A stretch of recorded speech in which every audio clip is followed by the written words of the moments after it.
दोस्तों, कहते हैं जब इंसान के जीवन में दुख आता है तो वह अकेला नहीं आता। अपने साथ कई सवाल, कई रिश्तों की सच्चाई और कई ऐसे चेहरे लेकर आता है जिन्हें देखकर इंसान को समझ आता है कि कौन अपना है और कौन सिर्फ नाम का अपना।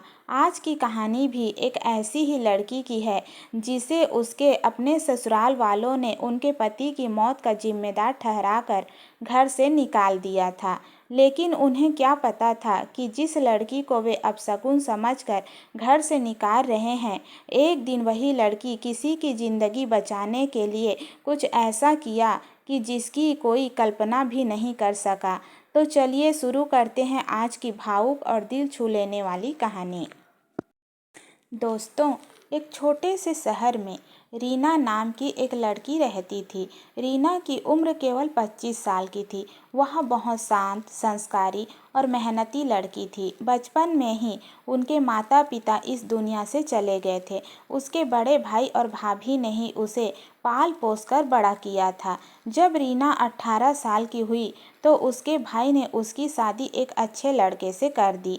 रीना का पति बहुत अच्छा इंसान था। वह रीना से बेहद प्यार करता था। शादी के बाद रीना को कभी ऐसा महसूस नहीं हुआ कि वह अपने माता पिता के बिना अकेली है। दोनों पति पत्नी बहुत खुश थे, लेकिन किस्मत को शायद कुछ और ही मंजूर था। एक दिन अचानक रीना के पति को तेज सीने में दर्द हुआ।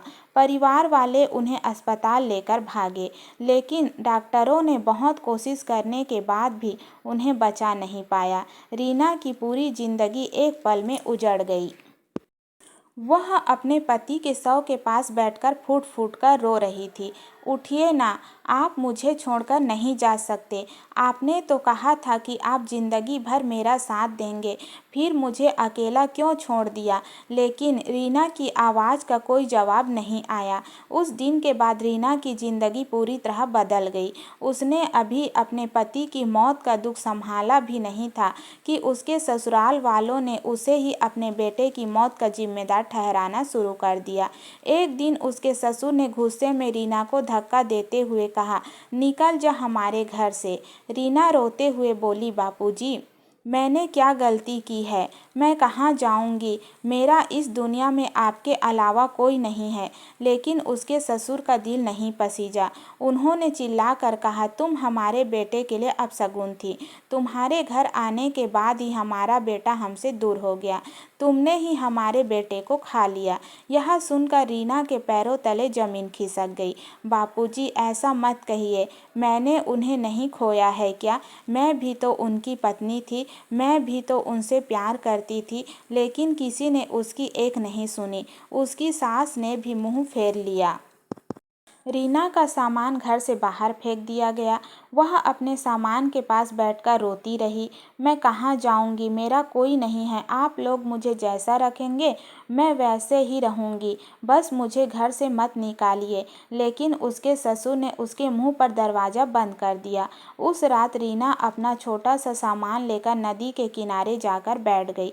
वह घंटों रोती रही। उसके सामने उसका पूरा जीवन अंधेरे में दिखाई दे रहा था। माता पिता पहले ही इस दुनिया में नहीं थे। पति उसे छोड़कर जा चुका था। भाई गरीब था और अपनी मजबूरियों में जी रहा था। और जिस ससुराल को उसने अपना घर समझा था, उसी घर ने उसे अपशगुन कहकर बाहर निकाल दिया गया था।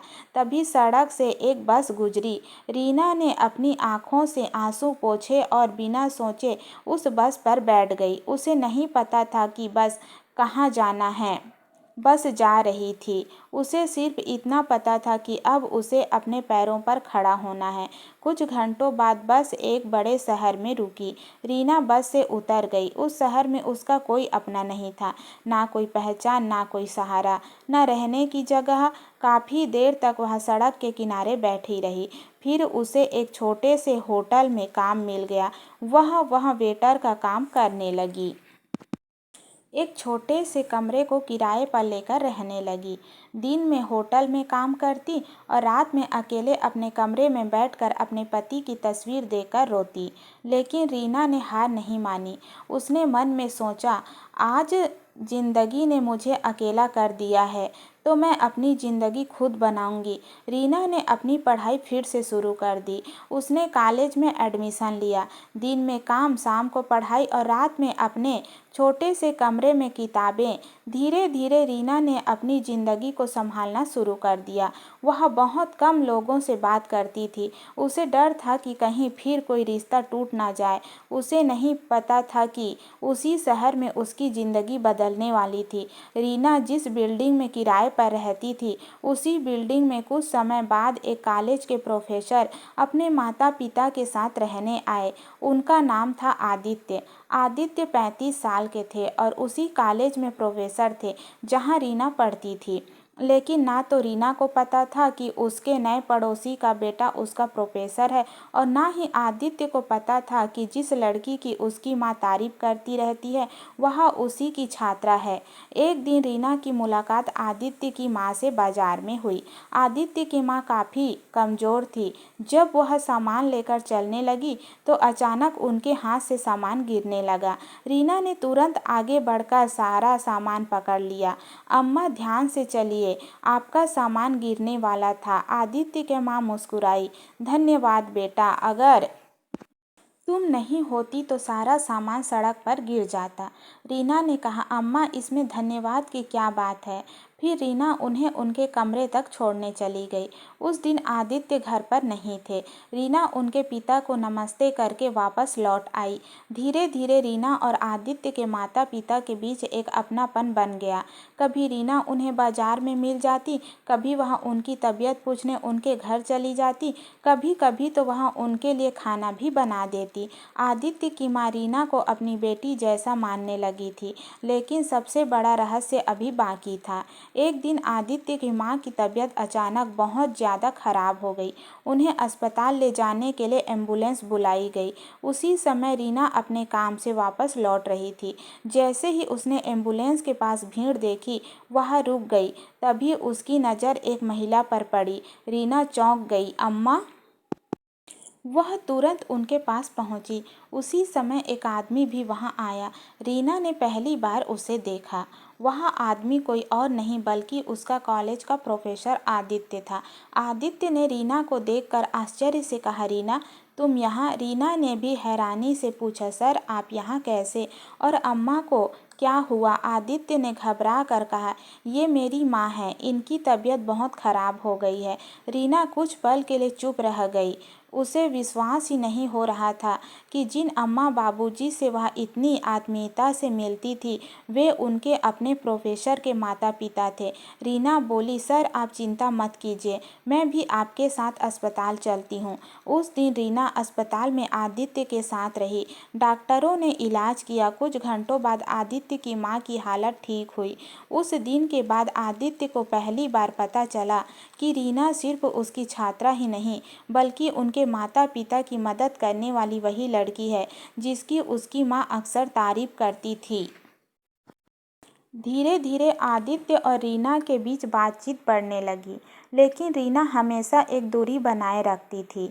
उसे डर था कि अगर किसी को उसकी पिछली जिंदगी के बारे में पता चल गया तो शायद लोग उसे फिर से ठुकरा देंगे। एक दिन आदित्य की माँ ने अपने बेटे से कहा, बेटा, मैं तुमसे कुछ कहना चाहती हूँ। आदित्य ने पूछा, जी माँ, कहिए। उसकी माँ ने कहा, तुम रीना से शादी कर लो। आदित्य अचानक चुप हो गया। कुछ देर बाद उसने कहा, माँ, आप ये क्या कह रही हैं? रीना मेरी छात्रा है। उसकी माँ मुस्कुराई। मैं जानती हूँ कि वह तुम्हारी छात्रा है, लेकिन वह एक अच्छी इंसान भी तो है। आदित्य बोला, माँ, वह मुझसे बहुत छोटी है। तुम 35 साल के हो और वह 25 साल की। उम्र का अंतर कोई बहुत बड़ी बात नहीं है। बड़ी बात यह है कि वह दिल की कैसी है। फिर उसकी माँ ने कहा, जब मैं बीमार थी तब उसने मेरी मदद की।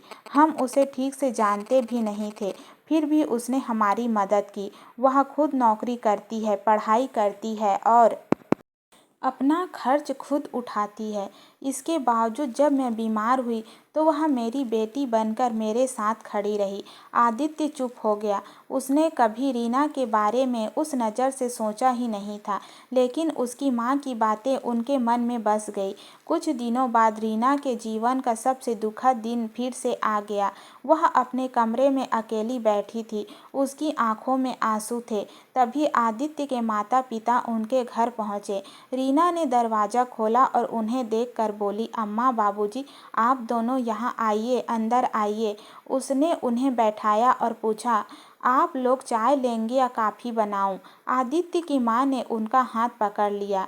नहीं बेटा, आज तुम हमारे पास बैठो। हमें बताओ कि तुम इतनी उदास क्यों हो।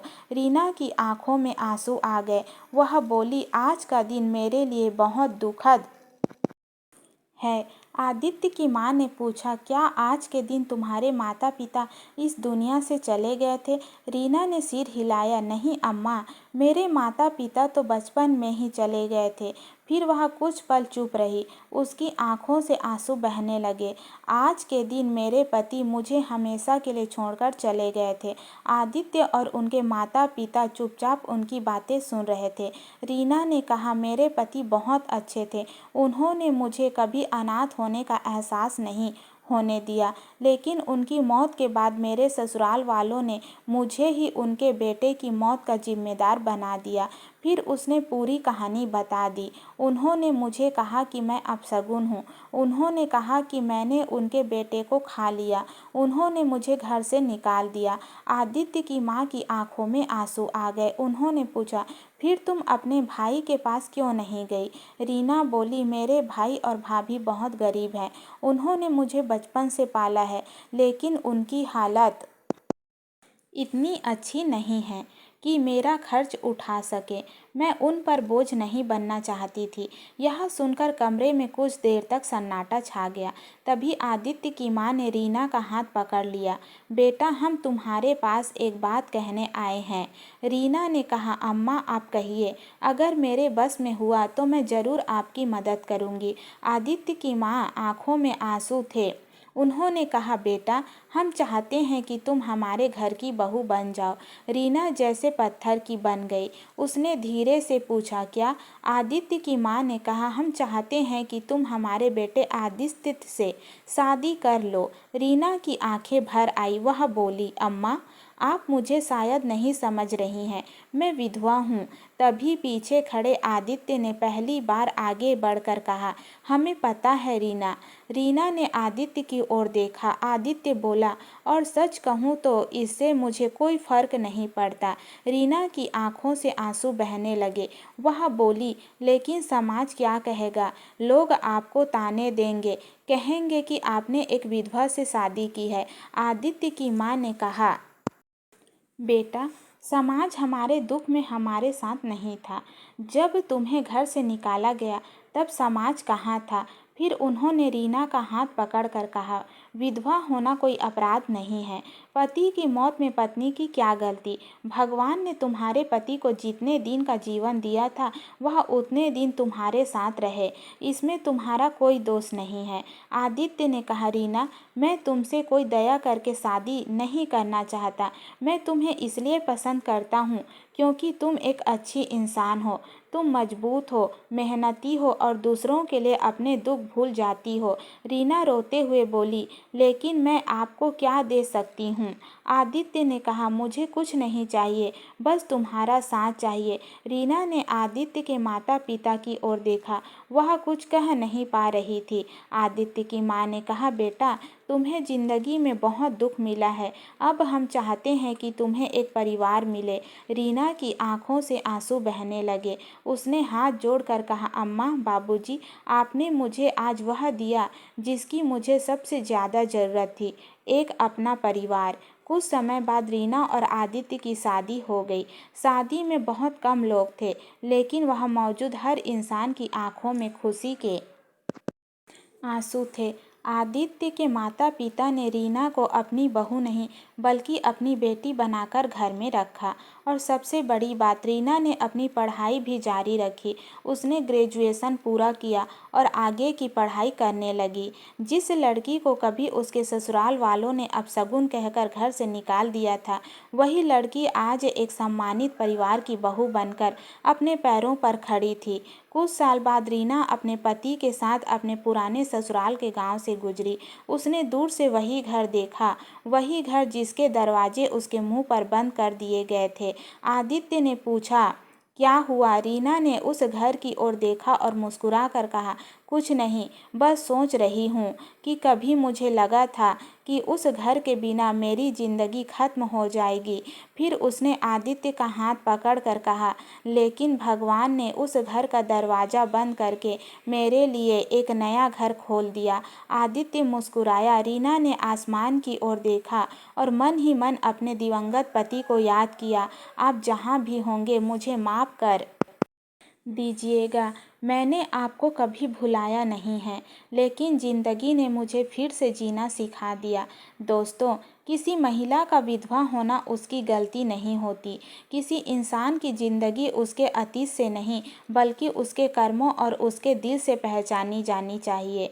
और याद रखिए, जिसे दुनिया अपशगुन कहकर ठुकरा देती है, कभी कभी वही इंसान किसी दूसरे की ज़िंदगी का सबसे बड़ा शुभागम बन जाता है।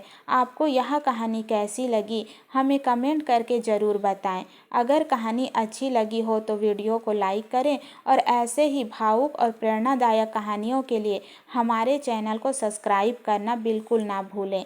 मिलते हैं दोस्तों अगली कहानी के साथ। राधे राधे।